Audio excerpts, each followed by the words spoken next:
Mike Watkiss has more from Payson. Yeah, Frank and Beth, hard to believe this story, but let's just tell you some good news this morning. We haven't had a lot of good news over here on the western flank for a long time. Just got through with the evacuees briefing this morning, and they're now talking about sort of a long-term game plan to get these folks back to their homes up in Heber, Overgard, and Forest Lakes. Of course, it's still several days away, but the fact that it's even being talked about, a really good sign. But as you mentioned, some bad news. Believe it or not, while the Chediski fire and the rodeo fires were raging up on the Mogollon Rim, apparently a young man was arrested just north of us here in the forest, just north of Payson, for allegedly setting some arson fires. And the real punchline to this story, you're never going to believe who this young alleged arsonist is. And how anybody could intentionally set a fire in this forest right now is just beyond me. With Arizona's extraordinary wildfires now entering their third week, just about everybody in this state, indeed probably in the entire country, has now come to know the rodeo and the Chediski wildfires. But what most folks probably don't know is just how close this terrible twosome came to becoming a terrifying trio. Last week, we had an arsonist that was starting fires within our district. That's right. According to Fire Chief Mark Essery with the Whispering Pines Volunteer Fire Department just north of Payson, while the rodeo and Chediski fires were merging and mangling nearly 500,000 acres up on the Mogollon Rim, someone was busy intentionally setting two other blazes just about 20 miles to the west. You got the fires up on the hill, and some guys out lighting fires here. Yes. Unbelievable. It's hard to believe that there's people that do that type of thing. But fortunately, both fires set in the evening when the afternoon winds had died down, both detected early and promptly extinguished by local residents and firefighters.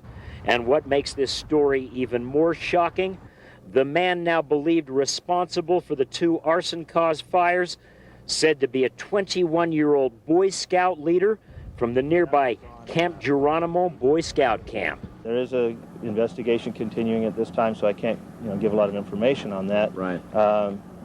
But the information that I've received is that he has confessed to at least two of the fires. And this afternoon, we traveled to one of the alleged arson sites in the now restricted forest north of Payson, along a track known as the Houston Mesa Road. Our guides, Payson Mayor Ken Murphy and the Fire Service's Ken Frederick.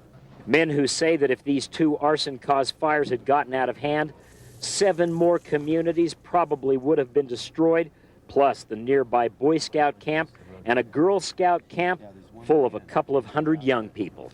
We're right here on the 32 road that goes right up here. So we're talking the Girl Scout camp just over to what is right that? Right here. Shadow Rim Camp is right here, and we're standing here right about here.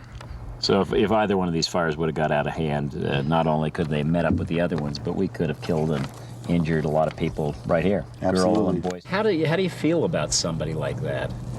I don't think they've really found the punishment for him, but I think that there's some folks up here that could figure it out. It's mystifying to me that people could be that silly, to be that stupid. What the poet said, who knows what evil lurks in the heart of men, so I can't fathom somebody's mind that going to do something like that. You come back to us live at the evacuation center in Payson. Now, we can tell you that this young Boy Scout leader has now been identified as Stuart Jason Orr of the Tucson area. Mr. Orr now facing a variety of charges. Frank and Beth, we're just preparing for a trip up onto the Mogollon Rim to survey some of the situation up there. We're going to go up with the Forest Service in about 20 minutes. So later today, we'll give you another perspective on what's going on here on the western flank. Hey, Mike, very quickly, you touched upon the fact that they are talking about letting the residents back into the Heber, Overgard, and Forest Lakes area. Any idea of what kind of criteria must first be met before they will be allowed to go back in? Yeah, they want to have that fire pretty well contained up in that area. That's the bottom line. Still a lot of work. This is still the most active sector, but with a 45% containment, Frank, things are looking very good. They're still talking about a couple of days hence. They say that they're going to make the announcement that they're going to let the folks back up during one of the morning briefings because they want the folks to go up in the light of day for everybody's safety, but we're still a couple of days away from that. Okay. Thank you, Mike. Thanks, Mike.